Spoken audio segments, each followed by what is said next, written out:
A full-size lot in Portland is 50 by 100 feet, and so this is a 50-foot square. It used to be the lawn for the house next door.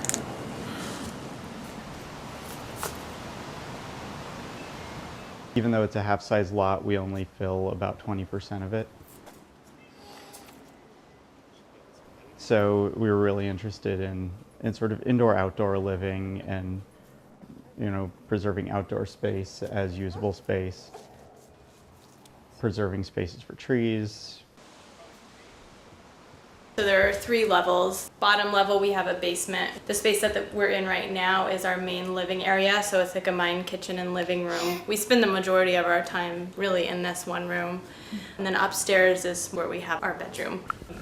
Our kitchen is along one wall, which keeps the space really compact, but also I'm in the kitchen a lot. I like to cook, and so it's great because when we entertain or even just day to day while I'm preparing meals, I can really be part of the action. In our apartment before, the kitchen was just an awkward size, so you couldn't really hang out while someone was working. Inevitably, when people are over, everyone ends up hanging out in the cramped small kitchen. This way, it kind of unifies all the important things going on in the evening. We have these really beautiful view windows, so we always have a view of the street, and it's such an inviting spot to cook because you're always engaged with the outside world. And all of our cabinets were custom built by a local builder, so we really get a nice clean look that complements the design of the living room.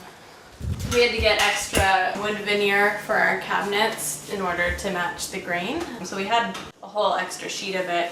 And so we worked with our cabinetry guy, and he cut down slabs, so we were able to make a custom sized table here, and then we have an extra leaf that also functions as a side table, so when we have a big crowd over for, Thanksgiving dinner or throw a party, we can just shove them together and create a grand table and really open up this space. And then we also had enough room for a small coffee table.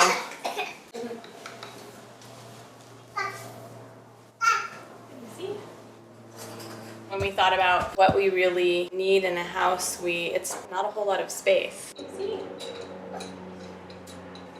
A larger house, it's more expensive to build, it's more difficult to maintain. We could maintain a higher price per square foot and splurge on higher finishes because we only had 1 bathroom to install. We only have just over 700 square feet of space to do everything with, and so this is what allowed us to build luxury. You managed to have a lot of books even for a small space. Yeah, we're book nerds and record fiends. A lot of having a house is keeping our books dry in the winter. It's nested 2-way shelves, so all of these spaces are shelves from the other side. Provide storage in the bathroom. So rather than having one wall and hanging shelves on each side of it, we just combined it all into one space. And so all of these shelves are what looks like blank space from the opposite side. If you have your normal stud wall that's 4.5 inches thick, and then you've got a foot of shelving on each side, all of a sudden you've got this 2.5 foot thick thing in the middle of your house, and it just sort of clicked that we could nest it and take up less space. Oh, wow, huge tub. Yeah. Building small, I don't think of it as being concession. I think of it actually as being pretty luxurious. Since we only have 1 bathroom, we could choose the fixtures that we wanted, so we spent a little bit more on a really nice Japanese soaking tub that is wonderful. And we were also able to put in the tub because we have a really great toilet sink. Yeah, so it was actually something that we changed mid-construction. We wanted the soaking tub, but we had this fixed size room already that we had to fit everything into.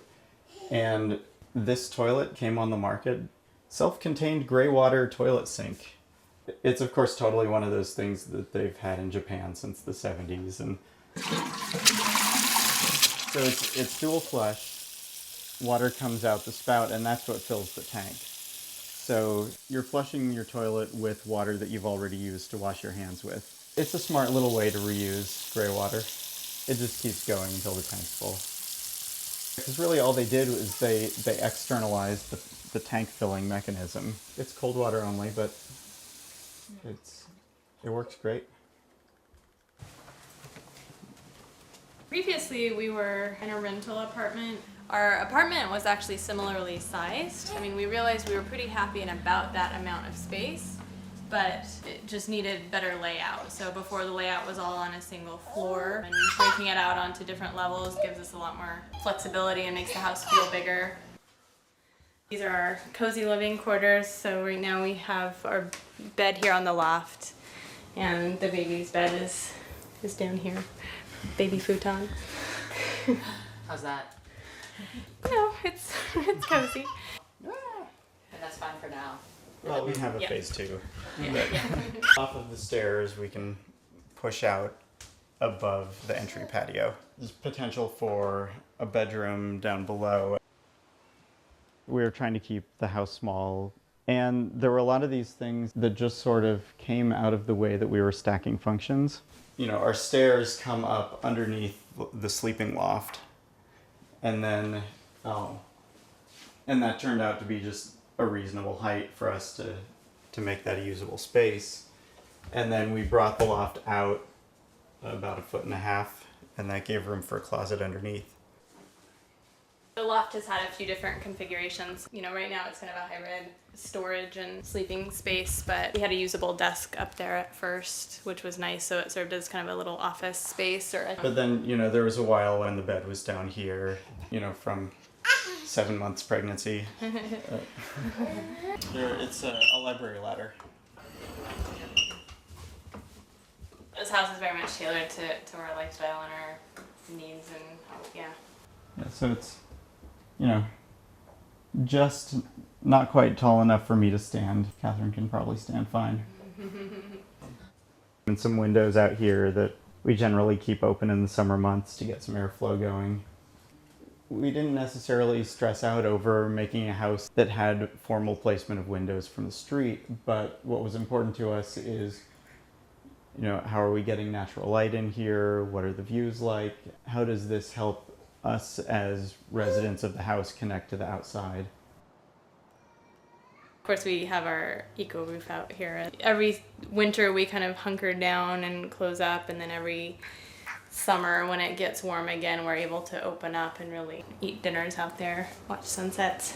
It's a seasonal roof, so it's just a really wonderful reminder of the seasons. One thing I love about living in this house, you're so connected to the trees and to the plant life outside that you're really aware of the vibrant greens of summer and the yellow leaves in the fall. We used a lot of passive house principles to build our house, although it's not a passive house. We ran into issues because of the small scale of it. It actually would have been hard to be certified passive, but we used highly insulated walls. We have triple paned glass windows.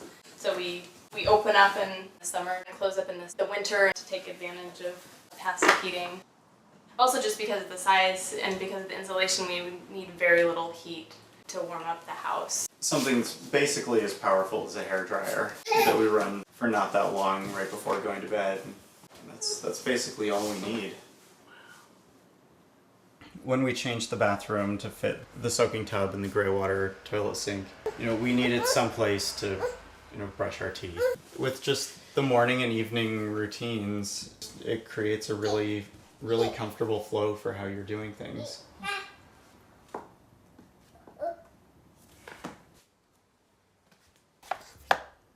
We have drawers underneath, so Some are our clothes, some are her clothes. about half are baby clothes.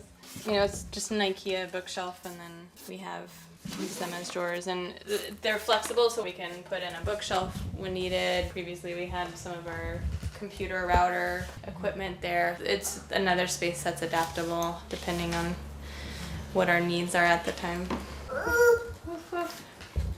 Do you feel like it's easier to sort of have her at hand's reach in a place like this? Yeah, she's never far away, but it's also a lot harder to create a totally baby-proof space because we're combining so many functions. So that's definitely been a challenge, and we're constantly adapting and, you know, shuffling what furniture we have and configuration.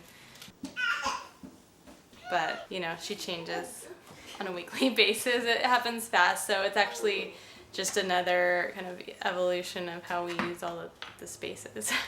It keeps changing, and it will as she gets older. Both of our main rooms have lots of different functions, so combining functions into one space is really key, and really makes the house feel alive. You don't have extra rooms that go abandoned. We really use all of the space in the house, and we have to think carefully about what we bring in and how we use that. Part of how we made the small house work is just that we decided what we didn't need and didn't put it in. You know, you don't need a dual public-private life, and I think, you know, there's been this division and a drive to make your own little private universe, but we acknowledge that we live in a city, so rather than have an extra parlor room, we have a coffee shop 2 blocks away. You know, rather than have a huge expansive lawn, we have a field at this elementary school that's a block away. So we really view our house as being connected to this neighborhood and connected to the city of Portland and connected to the urban experience.